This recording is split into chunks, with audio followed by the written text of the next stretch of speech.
So Rahul Gandhi ఒక పక్క నుంచి ఏం చేస్తూ ఉన్నాడంటే ఓట్లన్నీ కూడా నరేంద్ర మోడీ ఎలక్షన్ కమిషన్ కలిసి పోయిన ఎలక్షన్లో గెలిచాడు.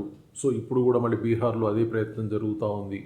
సో ఓట్ల చోర్ అని చెప్పేసి ఒక ప్రచార యాత్రని బీహార్లో చేపట్టాడు ఆయన. ఎందుకంటే రేపు బీహార్ ఎలక్షన్లో గెలవాలి. అంత బాగానే ఉంది. సో ప్రతిపక్షాలు అధికార పక్షాన్ని విమర్శించటం, అధికార పక్షం దాన్ని అపోజ్ చేసుకోవడం, ఇవన్నీ కూడా కామన్గా జరిగే విషయాలు.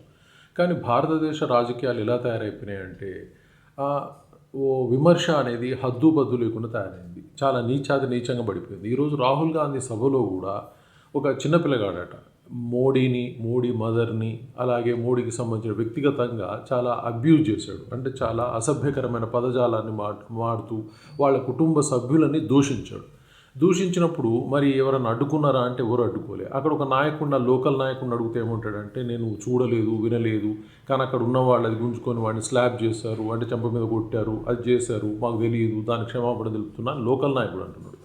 కానీ ఆ సభని కండక్ట్ చేసినటువంటి రాహుల్ గాంధీ యాక్చువల్గా సారీ చెప్పుకోవాల్సిన అవసరం ఉంది. ఎందుకంటే రాహుల్ గాంధీనే చెప్తున్నాడు మోడీకి సంబంధించి నినాదాన్ని ఎట్లా ఇస్తున్నాడు అంటే మోడీ హాయ్ హాయ్ అని చెప్పేసి ప్రజలను ఎంకరేజ్ చేసి ఆయన తిట్టిస్తూ ఉన్నాడు. ఓవరాల్గా రాహుల్ గాంధీకి ఎక్కడికి వచ్చింది ఆయన పరిస్థితి అంటే మోడీని తిడితేనే నేను గెలుస్తాను, మోడీని ఎంతవరకు తిట్టగలిగితే అంతవరకు బీభత్సంగా తిడుతూ వెళ్ళాలి. అలాగే ఆమె మమతా బెనర్జీ కూడా అలా తయారైంది. అంటే వీళ్ళంతా ఒక ఫ్రెండ్షిప్ గ్రూప్ తయారైంది. సో నరేంద్ర మోడీని, హిందూ మతాన్ని ఏ విధంగా అవమానిస్తూ పోతే ఆ విధంగా మేము గెలుస్తూ ఉంటాం. ఒకటి ఓట్ల కుంభకోణం అంటారు. అలాగే వచ్చేసి ఆయన వ్యక్తిగతంగా ఆయన కుటుంబాన్ని మోడీ, అలాగే ముఖ్యంగా ప్రధానమంత్రి కుటుంబాన్ని అబ్యూజ్ చేస్తుంటే ఈయన కామ్గా వినడం, తర్వాత ప్రతిస్పందించకపోవడం అనేది బాధ్యత రాహిత్యాన్ని చూస్తుంది. ఒకవేళ ఇలాంటి వాళ్ళకి రేపు అధికారం ఇస్తే భారతదేశం పరిస్థితి ఏంది? సాధారణంగా అది తెలంగాణలో అత్యధికంగా ఉంటుంది. అడ్డోలుగా తిట్టుకునే పరిస్థితులు, ఏమంటారు దాన్ని, ఏ తరతమ భేదాలు లేకుండా తిట్టుకుంటూ ఉంటారు. వీడు వాడు నుంచి మొదలు పెడితే ఎవరిని పడితే వాళ్ళు భార్య పిల్లలు అంటూ ఏమీ లేకుండా తిట్టుకునే సంప్రదాయం మన దగ్గర అయితే మన తెలంగాణ రాజకీయాల్లో చాలా అధికంగా ఉంటుంది.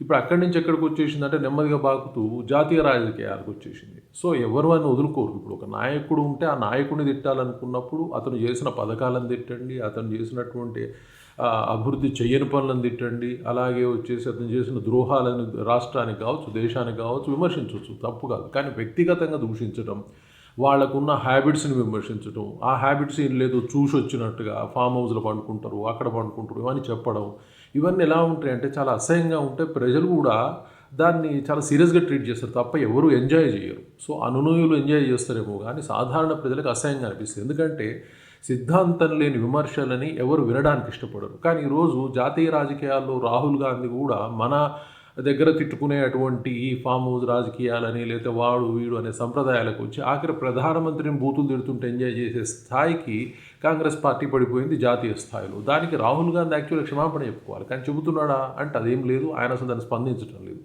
సరే లోకల్ నాయకులతో చెప్పించడం వల్ల ఉపయోగం లేదు. సో ఓవరాల్గా ఒక ప్రధానమంత్రిని అబ్యూజ్ చేసేంత అసహ్యకరమైన మాటలు, వాళ్ళ కుటుంబాన్ని తిట్టేంత అసహ్యకర మాటలు మాత్రం ఖండించి తీరాల్సిందే.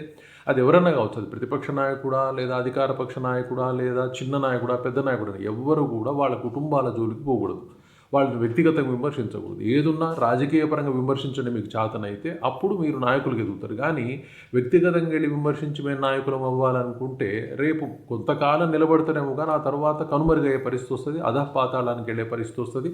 అది చిన్న నాయకుడైనా, పెద్ద నాయకుడైనా, తెలంగాణ అయినా, ఆంధ్ర అయినా, బీహార్ అయినా, లేకపోతే ఉత్తరప్రదేశ్ అయినా, ఎక్కడైనా దేశంలో ఏ రాష్ట్రంలో కానీ దేశం మొత్తంగా కానీ వ్యక్తిగతమైనటువంటి రాజకీయాలు చేస్తూ, అబ్యూజ్ చేస్తూ, నీచమైన మాటలు మాట్లాడుతూ, దాన్ని ఎంకరేజ్ చేస్తూ, ప్రత్యేకంగా అలాంటి ఎంకరేజ్మెంటే ద్రోహంగా మారుతుంది ప్రజల ఎడల. సో కాబట్టి ఇలాంటి దిక్కుమాలిన మాటలు మాట్లాడుతూ అవి ఎంకరేజ్ చేస్తూ ఆ ప్రజలను మభ్యపెట్టాలని చూస్తే మాత్రం అది డెఫినెట్గా తిరస్కరణకు గురవుతుంది. అది ఆలోచించకపోతే చాలా ప్రమాదకరమైన అంశం. Thank you very much.